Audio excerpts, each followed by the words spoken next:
আসসালামু আলাইকুম। আজ মঙ্গলবার 12 জ্যৈষ্ঠ 8 জিলহজ 26 মে। বাংলাদেশ বেতার রাজশাহী। স্থানীয় সংবাদ পড়ছি মাহমুদ শওকত। বিদ্যুৎ জ্বালানি ও খনিজ সম্পদ মন্ত্রী ইকবাল হাসান মাহমুদ বলেছেন, জাতীয় কবি কাজী নজরুল ইসলামকে চিনলে তাঁর কবিতা, গান ও গল্প সহ তাঁর দর্শন অনুসরণ করলে দেশের আদর্শ নাগরিক হওয়া সম্ভব। কবি কাজী নজরুল ছিলেন বহুগুণের অধিকারী। তিনি একাধারে সাম্যের কবি, বিদ্রোহী কবি ও প্রেমের কবি ছিলেন। গতকাল রাতে সিরাজগঞ্জ শহরের শিল্পকলা একাডেমিতে জেলা প্রশাসন আয়োজিত জাতীয় কবি কাজী নজরুল ইসলামের ১২৭তম জন্মজয়ন্তী অনুষ্ঠানে প্রধান অতিথির বক্তব্যে তিনি এসব কথা বলেন। মন্ত্রী আরও বলেন, কবি কাজী নজরুল ইসলাম মাটি থেকে উঠে এসেছেন, মেহনতি মানুষের মধ্য থেকে উঠে এসেছেন। মেহনতি মানুষের ভাষা ও মেহনতি মানুষের চিন্তা প্রস্ফুটিত করেছেন তার কবিতা ও গানের মাধ্যমে।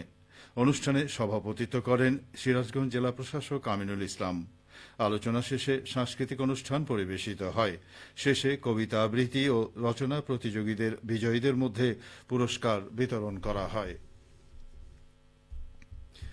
বগুড়ার শিবগঞ্জ পৌর এলাকার বিভিন্ন স্থানে জলাবদ্ধতা ও ময়লা আবর্জনার দুর্ভোগ দেখে তাৎক্ষণিক ব্যবস্থা নেওয়ার নির্দেশ দিয়েছেন স্থানীয় সরকার, পল্লী উন্নয়ন ও সমবায় প্রতিমন্ত্রী মীর শাহে আলম। গতকাল উপজেলার আটমূল ইউনিয়নের কুড়াহারে একটি অনুষ্ঠানে যাওয়ার পথে পৌর এলাকার কয়েকটি স্থানে জলাবদ্ধতা তার নজরে আসে। পরে তিনি বানাইল এলাকায় গাড়ি থেকে নেমে পরিস্থিতি পরিদর্শন করেন। এ সময় প্রতিমন্ত্রী উপজেলা নির্বাহী কর্মকর্তা ও পৌর প্রশাসক জিয়াউর রহমানকে দ্রুত ড্রেন পরিষ্কার, ময়লা আবর্জনা অপসারণ এবং জলাবদ্ধতা নিরসনে প্রয়োজনীয় ব্যবস্থা নেওয়ার নির্দেশ দেন। পৌর প্রশাসনের পক্ষ থেকে জানানো হয়েছে, প্রতিমন্ত্রীর নির্দেশনার পর জলাবদ্ধতা নিরসনে প্রয়োজনীয় কার্যক্রম দ্রুত শুরু করা হবে। পবিত্র ঈদুল আজহা উপলক্ষে রাজশাহী সিটি কর্পোরেশনের প্রশাসক মোহাম্মদ মাহফুজুর রহমান রিটন মহানগরবাসীকে ঈদের শুভেচ্ছা জানিয়েছেন। এক বাণীতে তিনি বলেন, ঈদুল আজহা ত্যাগ, সহমর্মিতা ও আল্লাহর প্রতি আনুগত্যের শিক্ষা দেয়। তিনি জানান, প্রধানমন্ত্রীর নির্দেশনা অনুযায়ী কোরবানির বর্জ্য দ্রুত অপসারণে রাশিক সর্বোচ্চ প্রস্তুতি নিয়েছে এবং ৬ থেকে ৮ ঘণ্টার মধ্যে বর্জ্য অপসারণের লক্ষ্য নির্ধারণ করা হয়েছে।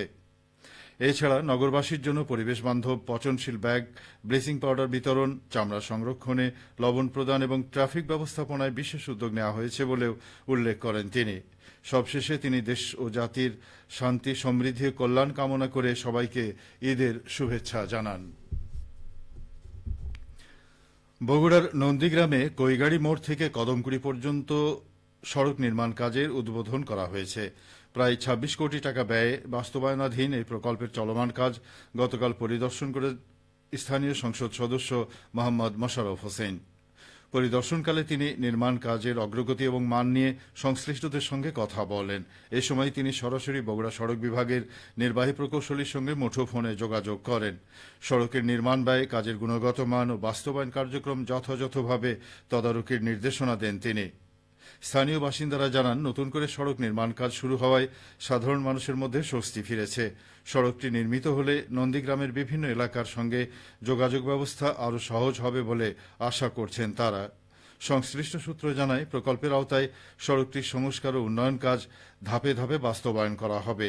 নির্ধারিত সময়ের মধ্যে কাজ শেষ করতে সংশ্লিষ্ট ঠিকাদারি প্রতিষ্ঠানকে নির্দেশনা দেওয়া হয়েছে।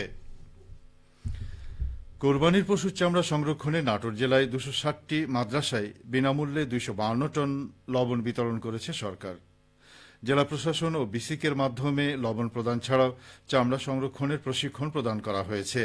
জেলার ৭টি উপজেলা পর্যায়ে মাদ্রাসাসমূহের মুহতামিম বৃদ্ধের অংশগ্রহণে চামড়া সংরক্ষণে লবণ ব্যবহারের প্রশিক্ষণ প্রদান করা হয়।